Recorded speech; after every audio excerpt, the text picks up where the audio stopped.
agatsiko ka FPR Kagame kari ku butegetsi mu Rwanda gakwiye kwerekana ko ari abayobozi responsable kandi bifuza ineza y'abanyarwanda bose, bitabaye ibyo bave ku butegetsi, aho kugumya kwanduza no guhindanya isura y'u Rwanda n'abanyarwanda mu ruhando mpuzamahanga. Namwe se, nyuma yo gucuruza ubwicanyi bakoze mu Rwanda mu kinyoma gihanitse, badukanye indi mvugo ngo abayobozi ba Kongo barimo bakora jenoside mu burasirazuba mu gihugu cya Kongo. Wakwibaza bashinzwe iki mu rwego mpuzamahanga? Bashinzwe iki ku kibazo kirebana na Kongo? Birengagije ko ingabo zabo arizo zirwana n'abanyagihugu bo muri Kongo mu gihugu cyabo, nk'uko amaraporo atandukanye abigaragaza kandi agumye kubatunga urutoki. Ntibizashoboka, ntibizabakundira. Nanone, les Congolais savent parler et exprimer leurs ressentis et se défendre. Agapfa kaburiwe n'impongo, kandi nimurebe aho babagejeje muri za diplomasi. Mwaribuze nimukigira ijambo. Banyarwanda, banyarwandakazi, inshuti bakunzi, bavandimwe, basangira rugamba rw'amahoro, amajyambere no kwishyura ukizana birambye mu rwatubyaye ndetse no mu karere k'ibiyaga bigari, nimugira ubutabera, mugira ubwiyunge na demokarasi. Turi ku cyumweru tariki ya 18 z'ukwa kabiri 2024, turi muri studio za RTV Ubwiyunge, ijwi ry'umuryango wa CNRD Ubwiyunge FRN. Numwanya w'ibiganiro byacu byibanda kuri politike, imiyoborere ya gatsiko ka FPR mu Rwanda, diplomasi yako mu karere, aho twerekana ko kagumye kwibeshya umuvuno cyangwa umwerekeza mu rugendo kayoboyemo abanyarwanda. Ikiganiro mutegurwa kandi mugezwaho na Yohana Urukundo.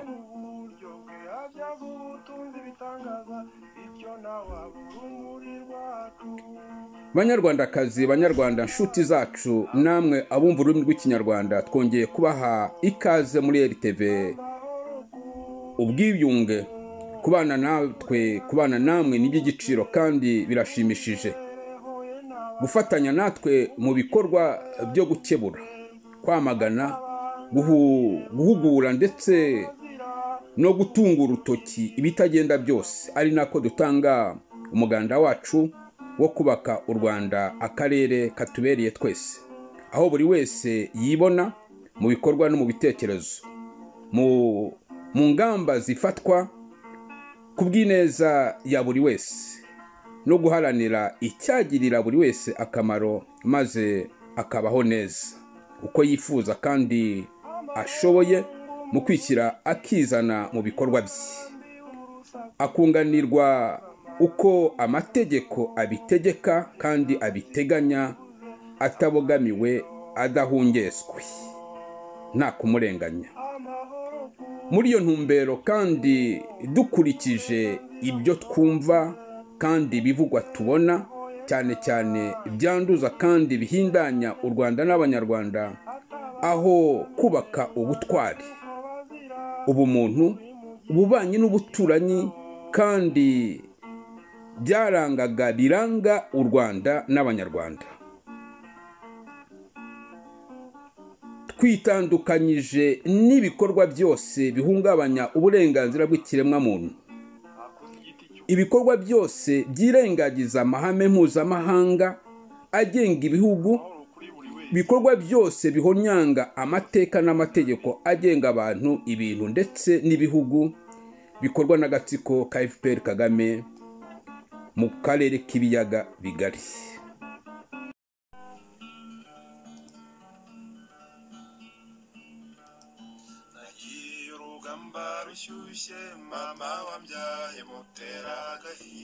Tuboneyeho umwanya wo kugasaba kwibagira kakifasha. niko konyine kagomba kuryozwa ingaruka zose zikurikirana n'iyo mikorere, iyo myifatire, iyo migirire idahwitse ihindanya isura y'u Rwanda n'abanyarwanda, ari nako iduhindura inyamaswa, abantu bo kutizerwa, badashobotse mu karere k'ibiyaga bigari ndetse n'ahandi. Twe abanyarwanda turangajwe imbere no kubaka u Rwanda rw'abanyarwanda, igihugu cya gatwa gahutu gatutsi cyuje ubumwe n'ubwiyunge nyakuri, kwishyira ukizana mu bikorwa, mu bitekerezo, aho amategeko n'amateka agenga abantu, ibintu ndetse n'ibihugu ari ingiro aho kuba imvugo, aho uburinganire buzira gutonesha, kuvangura muri serivisi za leta ari ingiro aho kuba mu mvugo gusa, aho inzego za leta zigenga kandi zuzuzanya mu guharanira no kubaka ineza ya buri mwana w'umunyarwanda aho abarizwa hose, yuje umutekano, kwishyira ukizana mu gutanga umuganda we wo kubaka u Rwanda rw'abanyarwanda biyunze, guharanira icyagirira u Rwanda n'abanyarwanda akamaro, twagura amarembo, duharanira umutekano, amahoro, amajyambere bisangiwe n'abaturanyi, aho urujya n'uruza rw'abantu, ibintu ari isoko tuvomamo twese kandi iduhuza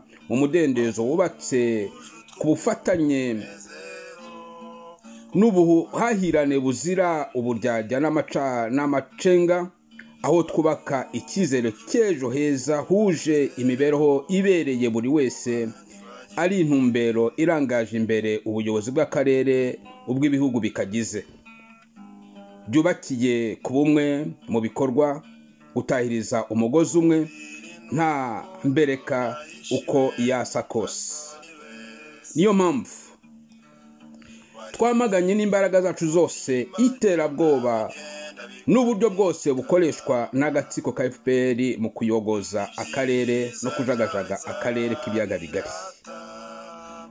Twamaganye propaganda yose ikorwa n'agatsiko ka FPR Kagame yo guharabika no kwangisha isi yose abatagashyigikiye imikorere yako, abatibona muri politike y'ubuyobozi bwako, abadatekereza nkabo, abadashyigikiye ibikorwa byabo byo gusahura no kwica, gukenesha rubanda, byubakiye kwironda koko n'ivangura turere bitsimbakaza amacakubiri mu rwatubyaye ndetse no mu karere k'ibiyaga bigari.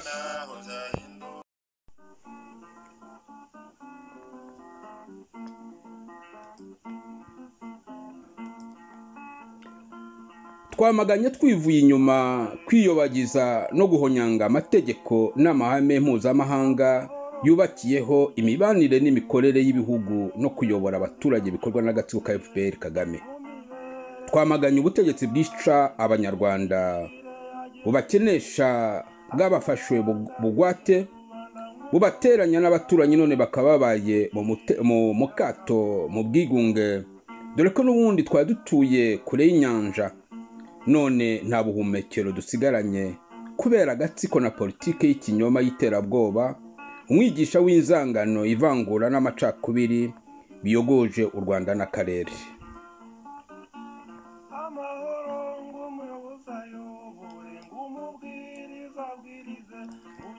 Bavandimwe, twibeshye ku gatsiko ka FPR Kagame ubwo twagahaga inshingano zo guharanira ikintu cyose cyagirira u Rwanda n'abanyarwanda akamaro, twiyobagije ko kafashe ubutegetsi kamaze kwisasira ibihumbi by'abanyarwanda no kuburizamwo amasezerano y'amahoro yahamagariraga abanyarwanda bose guhaguruka nk'umuntu umwe, bagafatanya kubaka u Rwanda rw'abanyarwanda, igihugu cya gatwa gahutu gatutsi nk'umuntu umwe, kubaka u Rwanda rubumbatira gatwa gahutu gatutsi mu ngobyi imwe.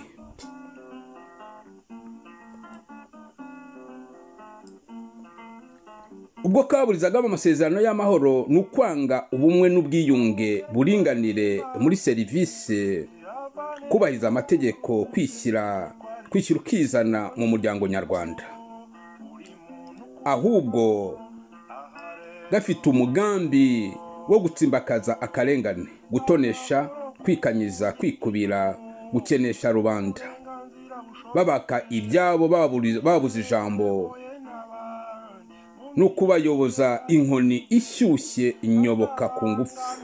Ndibwira ko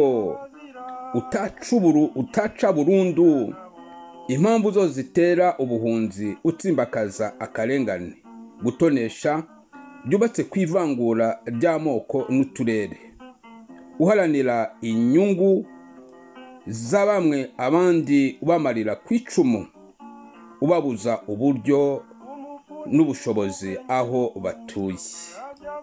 Ntiwaharanira umubano hagati y'u Rwanda n'ibindi bihugu ushingiye ku bwubahane, ku bufatanye n'ubuhahirane, uyogoza akarere, uteza akajagari mu karere, ufungisha imipaka iduhuza n'abaturanyi, utera inzangano mu karere ndetse n'urwikekwe n'ibindi. Ntabwo warwanya jenoside n'ingengabitekerezo yayo ushyigikira imitwe yica abantu, uteza intambara mu karere, uhungabanya umudendezo w'abantu, ibintu ndetse n'ibihugu, udindiza iterambere ry'akarere, ugahoza mu myijyane idashira, usahura, wica, wiba, uhonyanga amategeko, uburenganzira bw'ikiremwamuntu bw'umuturanyi, wikunda cyane, wanga mugenzi wawe. Kugeza ubu ubushobozi bw'agatsiko ka FPR Kagame ntiburasobanukirwa ko imikorere yako, imiyoborere yabo, ikinyoma cyabo, dictature yabo, irondakoko ryabo, gutonesha n'amacakubiri bigisha mu madisikuru yabo ari nabyo byubakiyeho ubutegetsi bwabo, bihindanya, byandagaza, biteza ubusembwa indangagaciro y'ubumuntu, imico n'imigirire, imibanire n'imituranire y'umunyarwanda mu rwego mpuzamahanga ndetse no mu karere k'ibiyaga bigari. Amahoro kuri buri wese, byose kubw'amajyambere.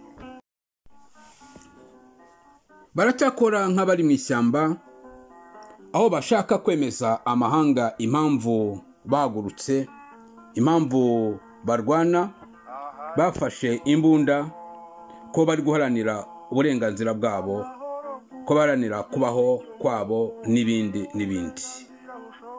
Ntibasobanukirwa mu by'ukuri ko bafashe igihugu ari abayobozi bayobora abaturage, ko amaso y'abanyarwanda bayobora abareba, abategerejeho byinshi, amahanga bahanze amaso mu kubaka amahoro, amajyambere, umutekano by'abanyarwanda ndetse n'iby'akarere, bakaba bakunganira ibindi bihugu mu kugera kuri ayo mahoro, kuri ayo majyambere n'ibindi. Impamvu mvuze gutya ni iyihe? Kuri bo gucecekesha buri wese udatekereza nkabo nibwo butwari, aho kumva no kumwumva de proposition atanga kugira ngo ibyo abaturage bakeneye ku buyobozi bigerweho, babihabwe muri serivisi nziza kandi inoze ibabereye, aho amategeko yubahirizwa kimwe kuri bose, nta vangura, nta gutonesha, mu buringanire busesuye. Kuri bo kwica impunzi, kuzihiga, kuzitesha umutwe, kuzibuza uburyo, kuzigambanira nibwo butwari, niyo miyoborere myiza, niyo demokarasi, kuko twarazicyuye, impunzi zose twarazicyuye, deja twazibujije amahoro, naho zari ziri twarazizanye, no twazibujije uburenganzira bwo kwitwa impunzi. Urumva nibwo butwari. Ndibwira ko nicyo gihugu cya mbere ku isi gihiga abagihunze iyo bahungiye, kikababuza uburyo. Kuri be icyakandamiza kikadindiza rubanda, icyaboza ubwonko, bakaba ibicucu, ibigoryi, bipfa amatwi, impumyi, bandi yo bwana, banyakwigendera bandamuke kirakaza neza. Ingero ni nyinshi, nta munyarwanda ukigira iki. Amasambu nayo barayabatse, imisoro iraca amara. Ireme ry'uburezi ryasubiye inyuma. N'uwize akarangiza ntabona akazi niba atari mu kazu k'intore. Igihe kirageze ngo dutinyuke tubwire ukuri agatsiko ka FPR Kagame ko politike kazana ari politike kimitse, ni politike kirimbuzi. Kwigarura u Rwanda n'abanyarwanda kakabapfukamira, kakabafata bugwate, bakabingaruzwa muheto, kakabagira impumyi ngo badatekereza, ipfa amatwi ngo batumva, ibiragi ngo batavuga, ntabwo ari byo.